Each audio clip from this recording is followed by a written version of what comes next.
E aí pessoal, tudo bem? Bem-vindos de volta ao nosso curso de análise de algoritmos. Hoje nós temos a segunda aula introdutória sobre o assunto. Na aula passada eu tentei passar para vocês um pouco sobre a importância da disciplina, sobre a importância de se realizar uma análise do algoritmo que a gente está tentando implementar. Beleza? Muitas vezes o nosso algoritmo é correto, ele resolve o problema, mas a palavra-chave desse curso aqui é viabilidade. Será que esse algoritmo ele é viável? Será que ele resolve o meu problema gastando uma quantidade viável, razoável de recursos? E em específico para nós aqui, o recurso que a gente está interessado é tempo. Então será que esse algoritmo ele resolve o problema utilizando uma quantidade viável de tempo? A gente viu um exemplo já de um algoritmo que resolve, 2 ou 3 exemplos na aula passada de algoritmos que resolvem o problema para entradas bem pequenas. Mas à medida que a entrada aumenta, começa a ficar, o usuário teria que esperar muito, ou é impossível de esperar, porque demoraria anos aí para resolver o problema. Então isso que a gente vai, esse é o cerne aqui da nossa disciplina. Será que um algoritmo é viável? Beleza? E com relação ao tempo, talvez tenha ficado um pouco confuso aí pelos comentários que eu recebi da aula, O tempo, a gente não precisa nunca medir o tempo que está demorando para resolver um problema. A gente pode medir o tempo. Mas aqui na nossa disciplina, o que a gente está preocupado é como que esse tempo ele evolui com o aumento do tamanho da entrada, tá certo?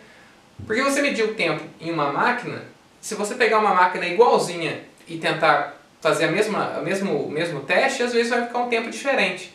Agora, se você mede em uma mesma máquina o tempo para uma entrada de um tamanho e vai aumentando, vai aumentando, vai aumentando, se o comportamento dessa curva que vai ser gerada for exponencial, por exemplo, em uma outra máquina também vai ser exponencial. Só que os tempos vão ser ligeiramente diferentes, ou bem diferentes, mas o comportamento vai ser sempre exponencial. E como que eu garanto isso? Porque a análise do algoritmo ela é feita baseada na estrutura, no próprio algoritmo, e não na máquina que você está rodando, ou em qual linguagem que você implementou, ou qualquer outra coisa externa ao algoritmo. Beleza? Então olha só, a gente está preocupado aqui com a estrutura do algoritmo, quanto trabalho que vai ser realizado ali e como que essa quantidade de trabalho vai aumentar com o tamanho da entrada. Beleza? Outro ponto muito importante da aula passada é que a gente está preocupado com uma análise pessimista. Então, eu quero um limite superior, eu quero um limite máximo de tempo que vai ser gasto. Às vezes eu tenho entradas do mesmo tamanho, mas que o algoritmo pode resolver algumas mais rápido e outras mais tomando mais tempo. Eu quero saber um limite máximo do meu algoritmo. Para que isso? Exatamente para eu ter certeza que mais do que aquilo lá não vai acontecer. Pior do que aquilo não fica. Então, a análise pessimista, quer dizer, a análise do pior caso, é uma preocupação que a gente vai ter aqui na disciplina. Nessa aula de hoje, eu vou passar para vocês um pouco mais já de ferramentas para você começar a fazer essa análise por conta própria. Vou dar alguns exemplos, vou mostrar para vocês o que são as operações que são importantes, o que não, o que a gente pode desconsiderar e o que tem que ser considerado com certeza, e assim por diante. Beleza? Eu preparei os slides aqui e eu vou passando e explicando para vocês um pouco sobre esse processo. Algumas questões, então, surgem ao analisar um determinado algoritmo. A primeira é essa que eu já falei exaustivamente, que é se ele está correto, Isso aí é a primeira coisa, obviamente. E depois é se ele pode ser considerado a melhor alternativa para a solução de um problema. Mas como é que eu defino o que é melhor? Qual que é o meu referencial? Que métrica que existe aí, Que métrica que é mais popular ou é mais justa? A análise de algoritmo ajuda com essas questões aí, Fazendo que seja possível determinar o custo de um algoritmo, em relação ao gasto de recursos computacionais, no nosso caso tempo, expressando isso em função do tamanho da entrada, e a partir de uma métrica que a gente estabeleceu, desse custo aí do algoritmo, a gente viabiliza a comparação de diferentes alternativas.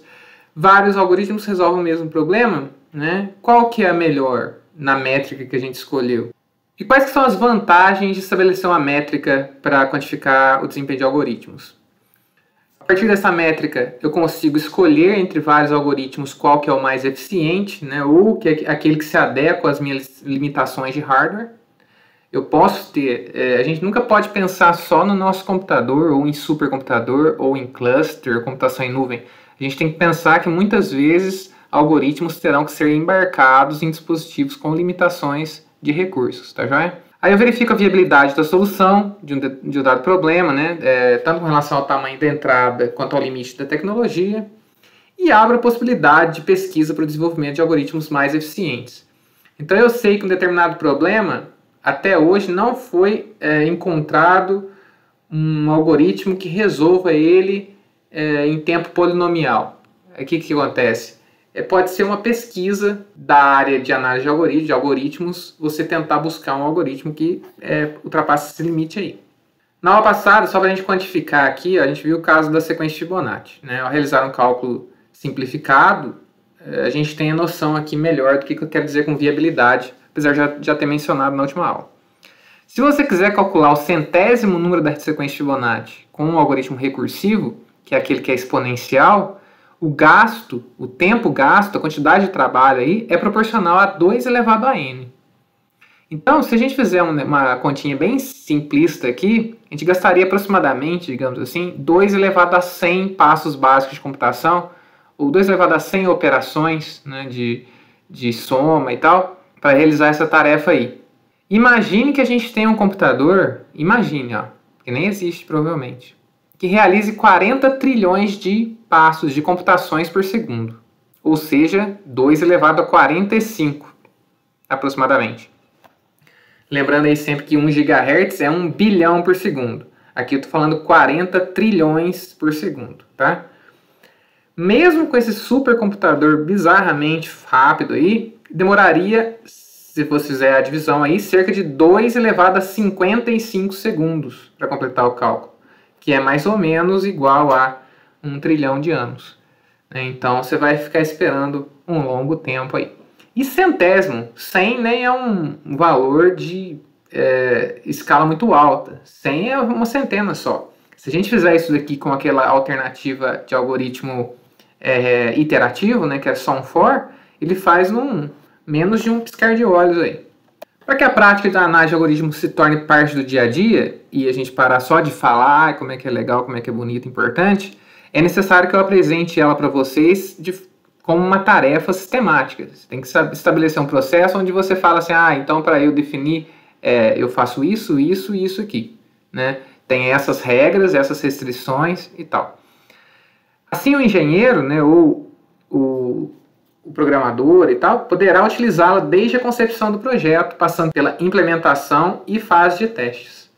Então, quando você sabe fazer uma análise baseada na estrutura do algoritmo, enquanto você está pensando em como você vai implementá-lo, você já consegue ter uma ideia de quanto que ele vai gastar de tempo e de recurso computacional.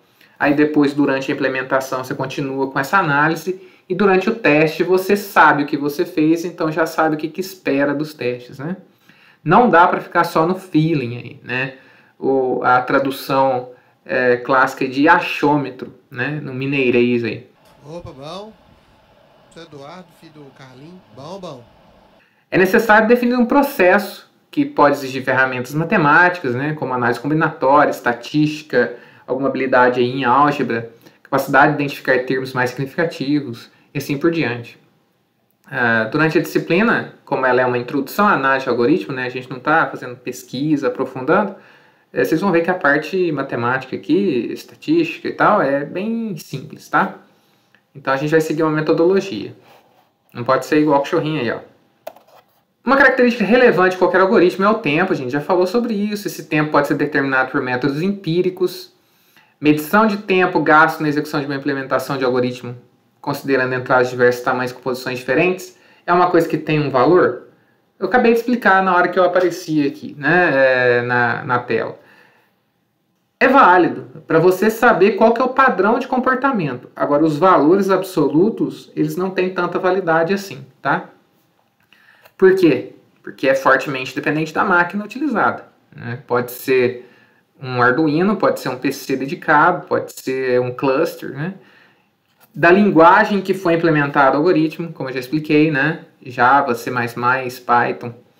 Da habilidade do programador, Até porque muitas vezes um programador que conhece mais recursos da linguagem, ele pode desenvolver um código melhor, né? Isso é importante, galera. Não fica só, eu sei o básico aqui, tá bom demais, eu me viro.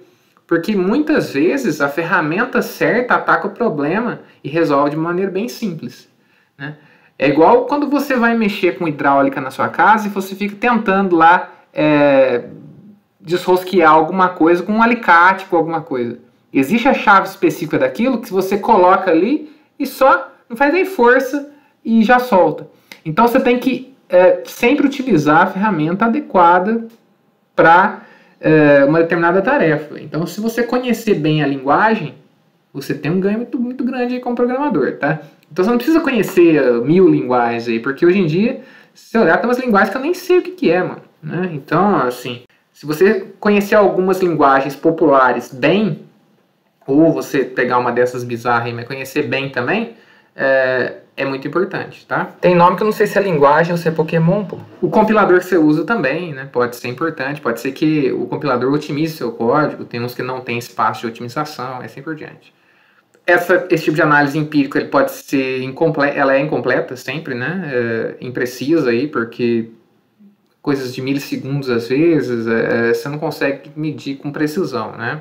E leva um tempo, especialmente se você fizer uma medida de algum algoritmo que demora muito tempo, né? Você pegar ali, não vou testar aqui, deixa eu calcular o Fibonacci recursivo de 50, de 100, né? Demora. Mas existem, felizmente, métodos analíticos, através dos quais a gente pode obter expressões matemáticas que traduzem o comportamento de um algoritmo no tempo de maneira mais vantajosa.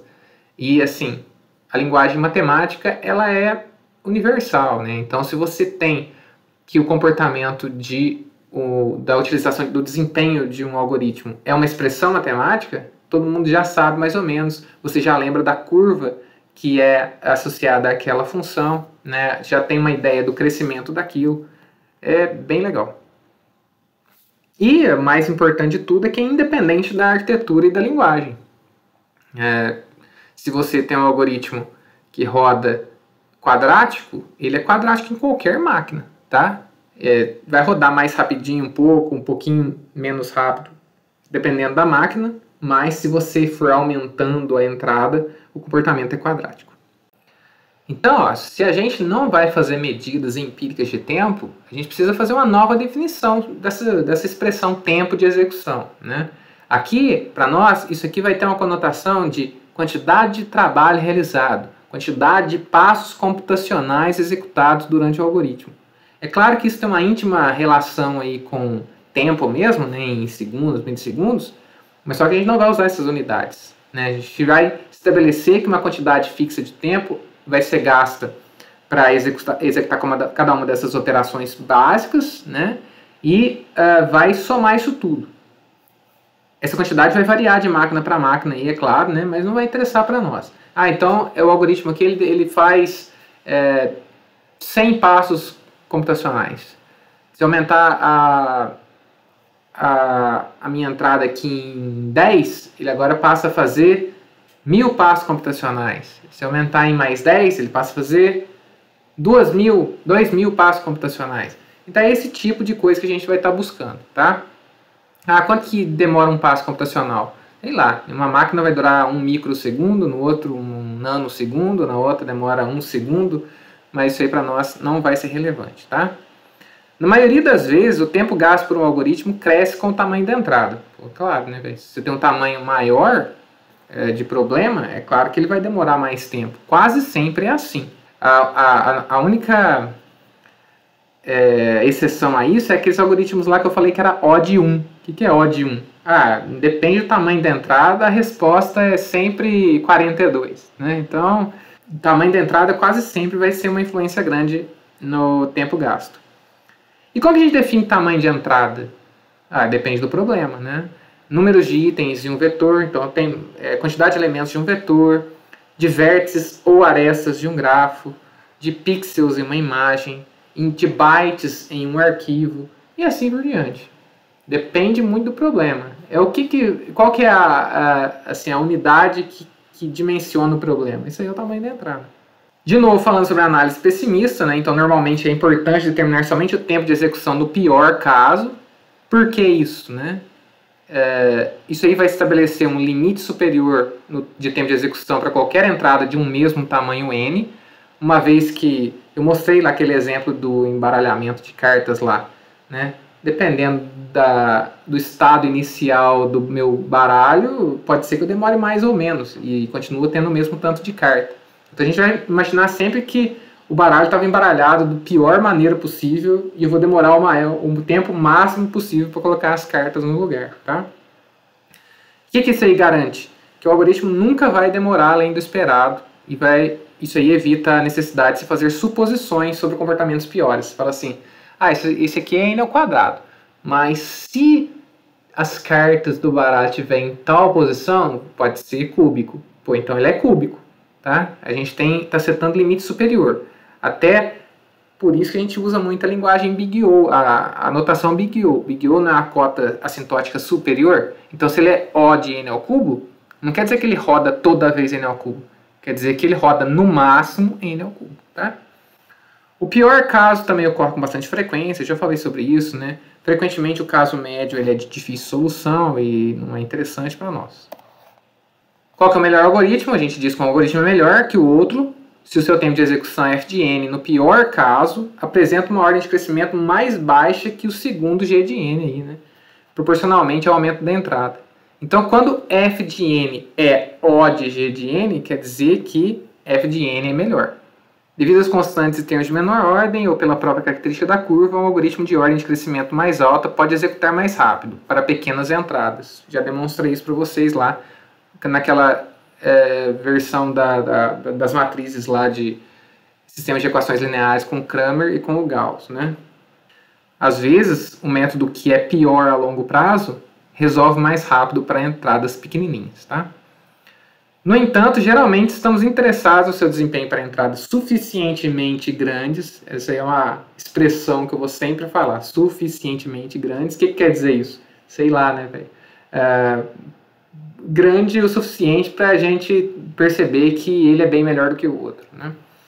Nesse caso, o algoritmo θ de n ao quadrado certamente será executado mais rapidamente, no pior caso, que o algoritmo θ de n ao cubo ou θ de 2 elevado a n, porque a longo prazo a diferença entre esses três aí é brutal, né? N ao quadrado cresce bem menos rápido do que cubo ou exponencial. Daqui a pouco tem uns gráficos aqui, eu vou mostrar para vocês. A complexidade pessimista do algoritmo será... Dá uma vírgula a mais ali, né, velho? Será obtida passo a passo a partir das complexidades de cada um de seus componentes. Você fala assim, pô, tem que olhar lá, meu algoritmo tem 1000 linhas lá, eu tenho que olhar, calcular tudo primeiro, para depois eu, assim, não tem como eu compartimentalizar esse negócio, falar assim, essa parte aqui, complexidade é tal, essa parte, complexidade... Tem, e é assim que a gente vai fazer. A gente divide um algoritmo em componentes, calcula a complexidade de cada componente e depois a gente vai somar tudo. Aí tem alguns componentes que são sempre executados, outros componentes têm alternativas. Então, olha só, meu algoritmo ele tem if e else. Ué, ele não entra nas duas, certo? Ele não vai entrar no if e no else. Então, o que eu considero aqui? Ele entrou no if ou ele entrou no else? Isso a gente vai aprender daqui a pouco. E cada componente executado vai dar sua contribuição para o desempenho e para a complexidade do algoritmo, né? Essa contribuição vai depender do número de passos realizados aí, obviamente, né, e da estrutura algorítmica da componente. E é aqui que a gente começa a ver um pouquinho melhor as estruturas algorítmicas e entender o passo a passo aqui do problema, né? Como diria o narrador das antigas aí, Januário de Oliveira, tá aí o que você queria. Tá aí o que você queria. Quais são as estruturas algorítmicas mais utilizadas e mais importantes? Atribuição. Atribuição é um tipo de operação que é realizada. O condicional, se B, então S, se não T aqui, né? Essas letras aqui são só coisas que estão para ocupar o espaço aqui. Sequências, que quer dizer o quê? Tem a instrução S, depois tem a instrução T, depois tem a instrução Y, e assim por diante. A iteração definida, que é um for, né? Você sabe quantas vezes que o for vai rodar normalmente, porque ele fala que ele vai de I até J. Não, para ir de J até M. Então, ele vai fazer de J até M, né? A não ser que lá dentro tenha um break, alguma coisa assim. E a iteração indefinida, que é um while. Um while você não sabe quantas vezes que ele vai rodar. Ele vai rodar até que a condição seja satisfeita, né? Ou enquanto a condição seja satisfeita. Até que ela não seja satisfeita mais. Durante a análise, a gente vai perceber que algumas das componentes do algoritmo vão contribuir de maneira mais significativa para a sua complexidade, né? Vão ser dominantes aí, também chamado de gargalos aqui, porque é ali que você tem que atuar, porque é ali que tá, assim, o fluxo tá ficando mais preso. É igual a questão de trânsito. Às vezes tem uma rua que todo mundo tem que passar na cidade. Aquela rua lá é o gargalo. Ou então, uma questão de um encanamento. Tem lá encanamento, lá largo que passa o maior fluxo lá de água, de líquido, de esgoto, sei lá, sossegado. Aí quando vê, todo mundo vai desembocar num lugar que tem um cano que é bem fininho. Ué, pô, esse cano aí que está sendo a causa de todo o problema, né? Ele que é o gargalo, ele que está limitando o algoritmo. Geralmente, galera, como vocês estão percebendo já, vocês estão aí, enquanto eu estou falando, vocês devem estar imaginando na sua cabeça, é claro que estrutura de repetição tende a aumentar a complexidade do seu algoritmo, certo?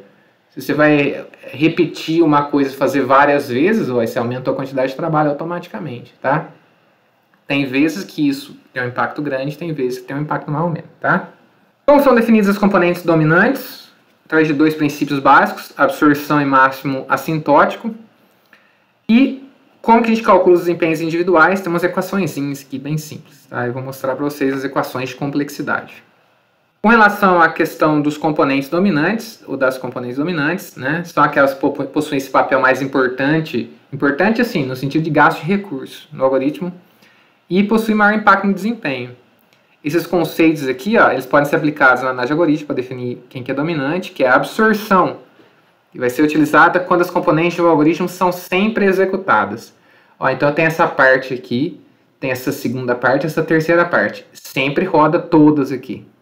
Aí, uma dessas componentes aqui, ela pode ter uma complexidade maior, ela vai absorver as outras. E o máximo assintótico vai ser usado quando tiver caminhos alternativos, quando tiver if, else ou switch, alguma coisa assim. Nesse caso, não vão ser todas que vão ser executadas, vai ser apenas uma delas, né? Então, o que eu vou considerar? É interessante classificar as componentes conforme sejam executadas ou não. Então a gente tem cenários aqui, ó, se são sempre executadas, são chamadas de componentes conjuntivas. Olha lá, eu fiz duas atribuições ali em sequência. E quando uma das duas apenas é executada, eu chamo de componentes disjuntivas, porque ou é uma ou é outra. As componentes conjuntivas, então, considere o algoritmo A, cujas duas componentes B e C são conjuntivas. Quando acontecer isso, podia ter duas, podia ter 3, 4, 10 componentes aqui conjuntivas. O desempenho do A vai ser o quê? Vai ser a soma das componentes. Então, o desempenho do A para uma entrada de tamanho N é igual ao quê? O desempenho do B, da componente B para a mesma entrada de tamanho N, mais o desempenho do C para a entrada de tamanho N. Se tivesse 10 aqui, ia ser a soma das 10, tá? Para componentes conjuntivas, a gente vai usar o conceito de absorção, porque na aula passada eu já falei, a gente não quer uma expressão gigante de complexidade. A gente quer uma expressão que, de uma maneira bem simplificada, me mostre qual que é a ordem de crescimento da função do desempenho em função da entrada, né? Então, quando uma das componentes tiver uma ordem de crescimento maior, o que vai acontecer? Ela domina as outras, né, tornando elas irrelevantes, como eu vou mostrar para vocês aqui em alguns gráficos, para o contexto geral do algoritmo. Então, a gente diz que f de x ela vai ser absorvida por g de x se f de x for O de g de x. O que quer dizer isso? Eu tenho uma componente aqui, ó. Imagina o algoritmo A, que ele recebe um vetor, ó, vector de inteiros chamado v, e vai realizar duas operações de sequência aí. Ele vai ordenar o v e depois ele vai somar todos os elementos de v. Vamos ver a análise desse algoritmo aí. E aqui antes e depois, aqui não tem nada não. Tem só comentários aí. Levando em consideração que a operação ordena já tenha sido analisado previamente, e a complexidade dela é θ de n ao quadrado. Beleza? Para ordenar ali o vetor é n ao quadrado. E a operação de somatório, ela tem complexidade θ de n.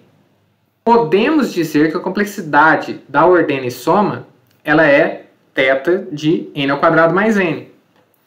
Só que, como n é O de n ao quadrado, quer dizer, n ao quadrado absorve, ela domina n, pelo princípio de absorção, a gente pode realizar uma simplificação e tirar o elemento de menor ordem, que é o n, e a complexidade total da ordena e soma é θ de n ao quadrado.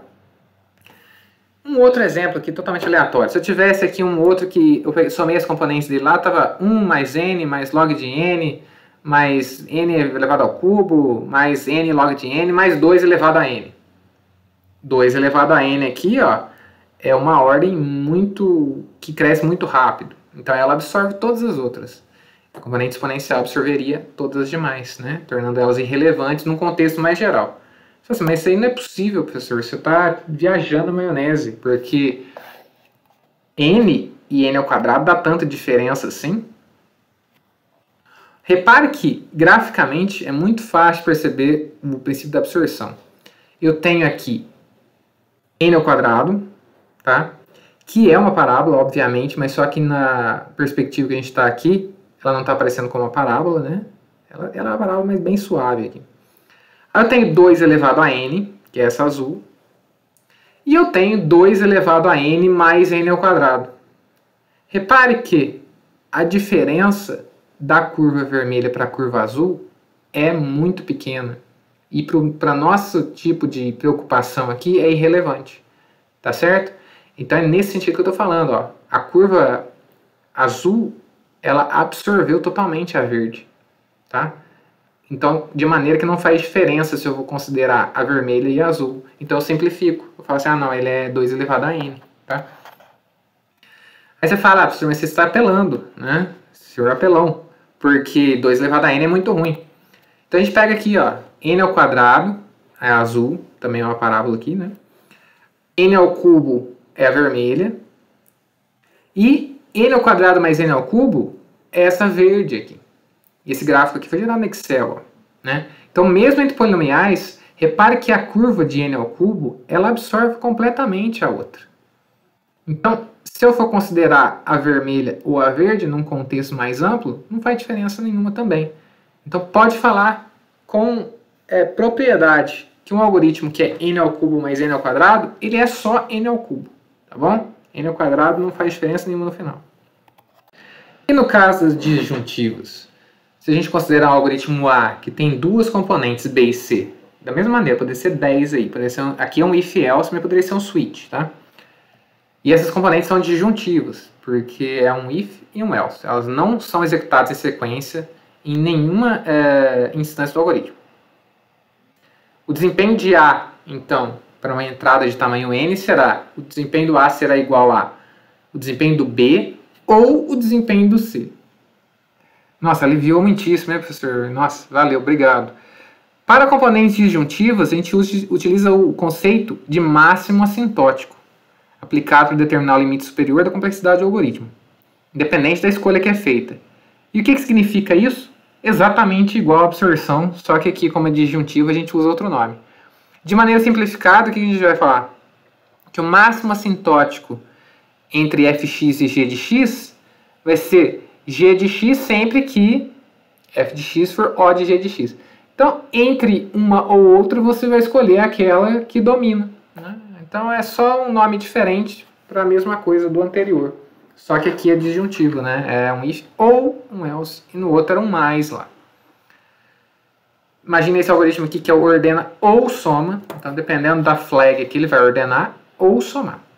Então, ó, como o ordena é n ao quadrado e o soma é n, a gente vai ter n ao quadrado ou n, o máximo assintótico entre eles. Como n é O de n ao quadrado, quer dizer, n ao quadrado domina n, então a gente diz que o máximo assintótico é n ao quadrado e que esse algoritmo aqui, agora sim, ó, ele é O de n ao quadrado. Repare que a gente usou O de n ao quadrado, por quê? Porque no caso dele escolher fazer a soma, ele roda em n, tá certo? Então, não é θ. Θ roda todas as vezes n ao quadrado. Quando é O de n ao quadrado, quer dizer que ele roda no máximo n ao quadrado. Tá? A gente estabeleceu aí um tempo máximo, então. Então, calcula os desempenhos individuais de cada estrutura algorítmica. Né? Para cada uma das estruturas vai ter uma equação que traduz o comportamento, né? Refletindo a complexidade no contexto do algoritmo como um todo. São aquelas que eu falei aquela hora. Né? Para fins de notação, vamos utilizar esses literais, aí, essas letras, né? Como variáveis, expressões, condição, trecho de código e assim por diante.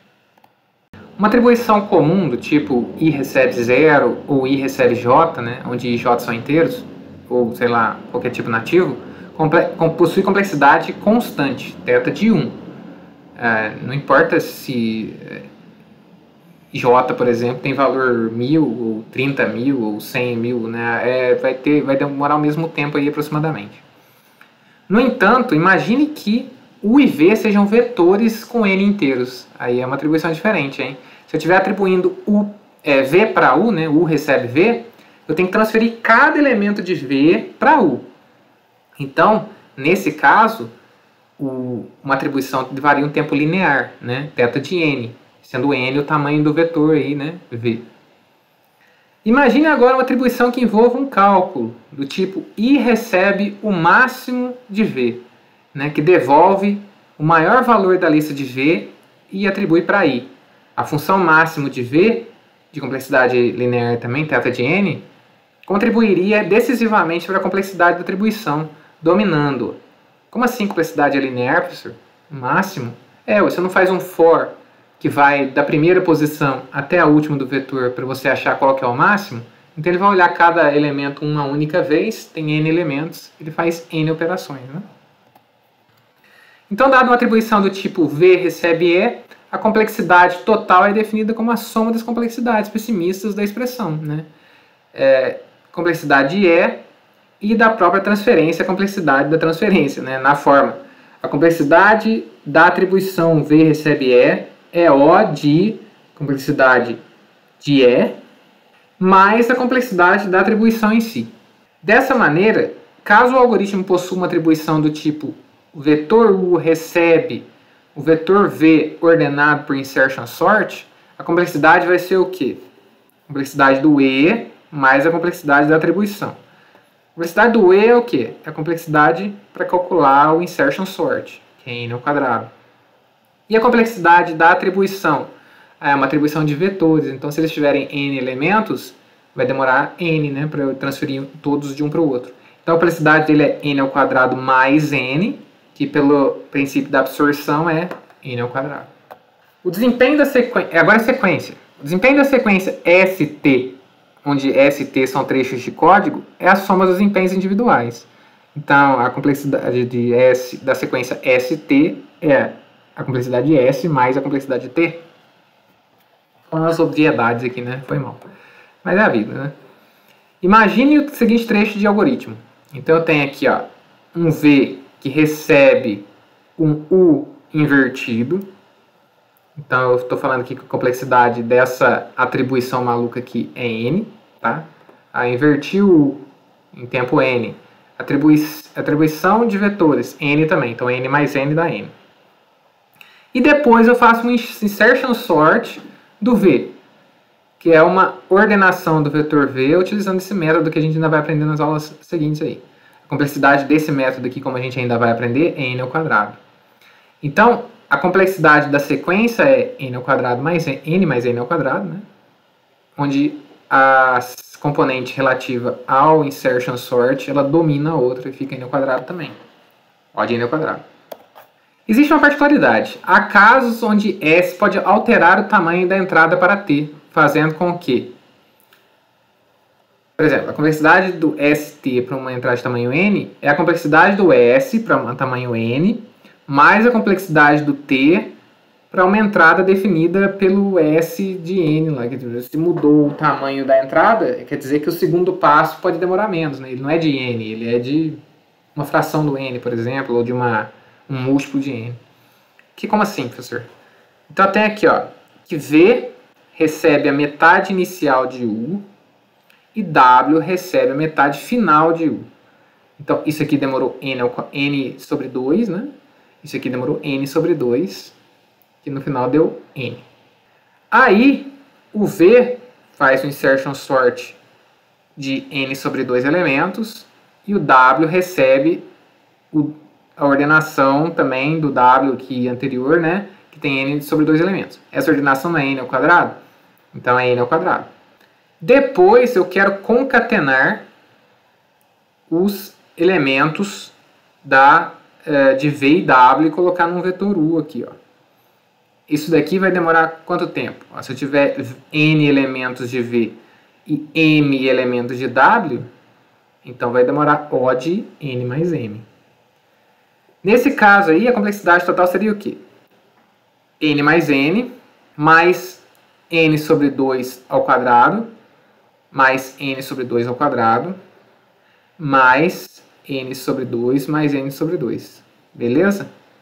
Isso aqui dá o quê? Se você resolver aqui, vai ter uns N ao quadrado. Se você cortar as constantes aqui, vai dar N ao quadrado. Não, mas tudo isso que eu estou falando é para vocês perceberem que o que importa é as componentes que são gargalo, as maiores, as que demoram mais tempo. Condicional. No primeiro caso, se B então S, a complexidade envolve esforços computacionais relacionados à avaliação da condição B e execução do trecho S. Então, geralmente, é o trecho dentro do if que vai absorver. Aí se eu tiver uma condição lá muito louca que precisa chamar uma função, que a função que ela chama é complexona. Então, aí sim, o condicional em si vai ser o gargalo. Mas dificilmente isso vai acontecer, né? Então, a complexidade de um condicional é a complexidade do teste que é realizado mais a complexidade do trecho de código. Então, se você tiver aqui, ó, se o máximo de V for diferente de 0, então eu faço insertion sort do V. Aí, ó, o máximo de V é N, né? O de N. O insertion sort é N ao quadrado. Então eu faço N mais N ao quadrado, dá N ao quadrado. E no caso do else, aqui, né? Se tiver um else, vai ser o quê? A complexidade do teste mais o máximo assintótico entre o trecho executado no if e o trecho executado no else, né? Então, ó, aqui tem o trecho. Se o máximo for diferente de 0, então é insertion sort. Se não, eu populo, né? Eu povuo o vetor V. O que quer dizer com isso? Máximo N mais o quê? O pior caso entre insertion sort e popula. Imagine que o insertion sort demore N ao quadrado, igual está aqui, e o popula N. O máximo assintótico entre N ao quadrado e N é N ao quadrado, vai dar N mais N ao quadrado, que é O de N ao quadrado. Bom, eu sei que isso daí é meio chato, né, galera? Mas é preciso a gente passar por todos esses passos aqui para vocês, para ficar bem formalizado essa parte, tá? Eu prometo que até o final da aula vai melhorar aí. Mentira. Também chamado de interação com iteração, né? O pessoal, a galera, fala interação de vez em quando, hein? É iteração, né? Que é repetição, hein? Iteração incondicional, pois não há um teste explícito na sua construção, né? Você faz ele repetir de I até um I de J até K, de 1 em 1 ou de 2 em 2, né? Do jeito que você quiser. Geralmente realiza um número fixo de iterações. Ela possui uma estrutura do tipo do for, né? Para I de J até M, faça um trecho de código, né? Execute um trecho de código S. Uns exemplos aqui. Para I de 1 até 100, faça uma impressão. Imprime o I aí. Cout I. Qual é a complexidade disso? É O de 100, né? Só que 100 é uma constante. Então, se a gente cortar a constante, fica O de 1. Então, não importa, não tem tamanho de entrada aqui, né? É fixo o tamanho. A complexidade é constante. É 100 vezes 1, que é θ de 1. Para I de 1 até N, faça uma impressão do vetor na posição I. A impressão ela é feita em O de 1, tá? A complexidade aqui nesse caso, ó, se eu vou de 1 até N, quer dizer que eu vou fazer N impressões, certo? Então, se eu fiz N impressões, n vezes 1 dá θ de n. Quando você repetir alguma coisa de 1 até n, se você percorrer um vetor de n elementos, tudo isso é linear, é θ de n, tá? Se você vai percorrer todos os elementos de um vetor que tem n elementos, isso daí demora quanto tempo? N, né? No caso de iterações alinhadas, quer dizer, um for dentro do outro, isso daí é clássico, velho. Se você tem um for igual eu acabei de falar, que faz n coisas, é n. Se eu tiver dois for, um dentro do outro, cada um repete n vezes, então você tem n vezes n, a n ao quadrado. Se eu tiver 3, n ao cubo. Então você fazer repetições alinhadas, for alinhado, while alinhado, isso tende a aumentar a complexidade do seu algoritmo, porque você está repetindo uma repetição, né? Então, para ir de 1 até n, faça para j de 1 até n, você imprimir cada elemento de uma matriz de n por n, né? Você imprimir o elemento ij aqui. A impressão é O de 1, então você vai fazer n vezes 1 operações, que vai dar n ao quadrado, θ de n ao quadrado. Exatamente n ao quadrado impressões aí, tá? Então, nesse tipo de estrutura, o esforço da determinação de j e m e dos valores de i é dominado pelos das iterações de s. A complexidade fica como? N de n aqui vezes a complexidade do s para entrar de tamanho n. Caso a iteração de s não preserve o tamanho de um passo para o outro, a complexidade fica isso daqui. O que quer dizer isso? Vai que na primeira iteração n era 10. Aí por algum motivo, na segunda iteração, o n é 9. Aí na terceira ele é 8, e depois ele é 7. Se o n for diminuindo, então você precisa fazer um somatório de, tipo, 10n vezes mais... Peraí, errei. 10n mais 9n, mais 8n, mais 7n, mais 6n, certo? Que no final das contas vocês vão ver que vai ser um somatório que vai dar n ao quadrado também. Mas imagine que poderia dar diferente, tá? Como assim? O tamanho não é preservado? Veja esse exemplo aqui. Se a gente considerar tan, esse é o selection sort. Se a gente considerar tan como o tamanho da entrada n, aqui ó, tan, é esse inteiro aqui. Temos que o laço mais externo roda n menos uma vezes. Sim, ó, porque ele vai de 0 até tamanho menos 2 aqui. Tá? E o laço interno? Na primeira vez, ele vai de i mais 1 até tan menos 1. Tá? Então, ó, na primeira ele começa aqui com i 0, né? Então ele começa no 1 e vai até tan menos 1. Depois ele começa em 2 e vai até tan menos 1. Depois em 3. Então, cada vez ele vai repetir menos vezes essa parte do meio aqui. Então, na primeira ele roda n-1, depois n-2, n-3, até na última vez ele roda 1. Qual que é a complexidade? Quantas vezes foi feita essa comparação aqui, ó, que é o cerne de uma... A comparação e atribuição, o cerne de um algoritmo de ordenação. Quantas vezes? Essa sequência aí, ó, n-1 mais n-2 mais n-3, tá? Isso aí tem uma característica interessante, né? Qual que é? É uma PA. Com razão o quê? Menos 1. Então, ó, n-1 mais n-2 mais n-3. Então, se eu somar isso, é uma progressão aritmética que a cada novo elemento ele diminui em tamanho em 1. Como é que a gente calcula as operações que foram realizadas dentro do laço interno? Com a soma de PA classiquíssima aí que vocês, caso não tenham visto aqui na faculdade, vocês viram no ensino médio com certeza. Que é o quê? O primeiro elemento mais o último multiplicado pela quantidade de elementos dividido por 2.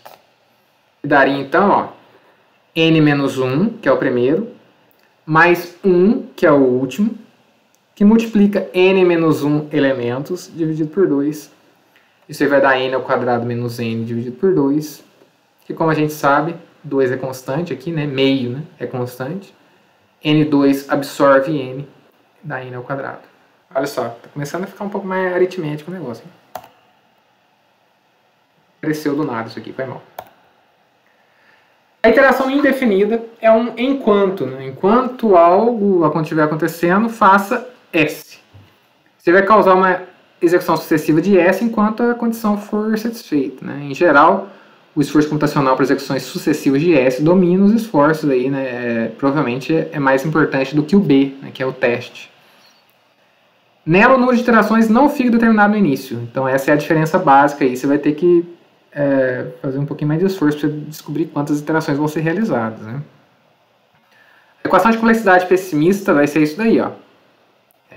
O de um somatório da complexidade do S, dado o S anterior, se ele modificou o tamanho do N aí, tá? Essas equações aí, velho, eu não vou pedir para vocês gravar de cabeça, né, obviamente. O que você precisa saber? Exatamente, intuitivamente, o que isso quer dizer. Tipo, você precisa contar o que acontece em cada iteração. Se o tamanho da entrada está diminuindo ou está aumentando de uma iteração para outra, tem que ser considerado. Se está mantendo, tem que ser considerado também, mas é mais fácil, certo?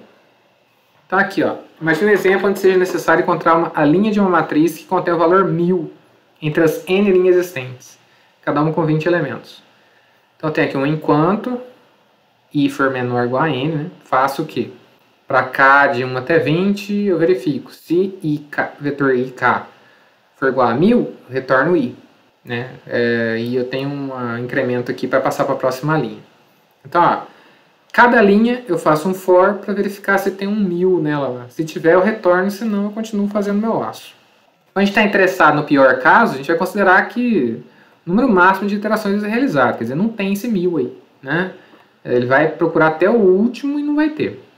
Nesse caso, o algoritmo vai realizar o quê? N vezes 20 comparações, né? N, ó, de i até 0 até n, provavelmente teria que fazer que um i receba 0 primeiro, tá? Então, n vezes 20 comparações. Essa comparação aqui, ó. 20 é uma constante, né? Então, vai dar n vezes uma constante que é O de n, tá? Mesmo sendo uma matriz aí, a quantidade de operações necessárias para realizar cresce linearmente com o tempo. É que você tem uma constante multiplicativa aí de 20, mas isso aí não faz diferença no nosso contexto. Resumindo, então, todo o conteúdo. Considere sempre o pior caso. As operações básicas têm complexidade constante O de 1. O que eu quero dizer com isso? Atribuição, operações aritméticas, comparações, chamadas a métodos, tudo que é básico da linguagem, tá? Você faz uma operaçãozinha. Quando houver uma sequência de operações, some as complexidades. Quando houver alternativas, encontre o máximo assintótico entre as complexidades. Nessas duas últimas coisas que eu falei aqui, é só você ver qual que é a componente que domina, né? Continue simplificando até chegar à ordem dominante, utilizando esses conceitos de absorção e máximo assintótico. Multiplique o conteúdo dos laços pela quantidade de iterações para obter sua complexidade total. E lembre-se que, em geral, quanto mais laços alinhados um dentro do outro, pior. Aqui eu tenho uma soma de matriz aqui, né? Onde eu tenho dois laços for e eu tenho a matriz C, que provavelmente já foi inicializada com tudo com 0 lá em algum lugar. Nem tinha necessidade, né? Só estou somando aqui, ó. Então essa aqui é a operação importante. Quantas vezes que eu faço ela? N vezes N. Então é um algoritmo, né? A soma de matrizes aqui é um algoritmo de complexidade θ de N ao quadrado. E a multiplicação de matrizes? Pô, eu tenho 3 aqui, ó, alinhado. Tudo de 0 até n-1, né? Ou de n repetições. Aqui dentro, aqui sim eu precisava ter inicializado C aqui, né? Com 0. O C recebe CIJ mais a multiplicação do AIK BKJ, né? É a multiplicação de matriz, né? Isso eu não vou ensinar para vocês. A operação dominante é a atribuição dos valores da multiplicação dentro do terceiro laço. Então isso aqui que é importante. Quantas vezes que eu repito? N vezes N vezes N vezes. Θ de N ao cubo. Existe um outro método de multiplicação de matriz aí, método de Strassen, bem legal. Ele deixa de ser N ao cubo para ser N elevado a 2, alguma coisa. 2,7. Só que faz uma diferença bem grande. Eu acho que eu falo isso numa aula pra frente aí. Spoiler alert. Aqui é uma busca pelo maior elemento de um vetor. Encontre o máximo. É aquele máximo lá que estava nos if. na hora que eu estava mostrando as equações. Recebe o vetor, recebe o tamanho, retorna o meu maior elemento. Como é que eu faço? Isso aqui é 1, tá certo? Isso aqui é uma atribuição, então é O de 1. Isso aqui, o return, é O de 1. Então eu tenho 1 mais o que demora isso, mais 1. Isso aqui demora quanto tempo? Eu tenho aqui uma comparação e uma atribuição. Então 2 vezes de 1 até tamanho aqui. Então vai dar tamanho menos 1. Então dá n menos 1 vezes 2. Isso aqui vai dar então 1 mais 2n menos 2 mais 1. Que se você cortar as constantes tudo vai dar n. Tá? Θ de n. Isso aqui ó, é o gargalo. Né? Não tem gargalo nenhum, né, meu? Isso aqui é mais rapidão de fazer. Mas eu falo assim, isso aqui é a parte que gasta mais tempo do algoritmo. Né? Ele repete aqui. Bom, era isso que eu tinha para falar hoje, né? Eu espero que eu tenha esclarecido alguns pontos que tenham causado dúvida na primeira aula. À medida que o curso progride, a gente vai dando mais exemplos de algoritmos e você vai cada vez mais pegando jeito de como fazer essa análise, tá joia? As ferramentas básicas já estão na nossa mão, agora a gente precisa treinar, né? Exercitar esse tipo de análise para a gente ficar bom aí e conseguir fazer análise de qualquer algoritmo, tá joia? Beleza, até a próxima aula.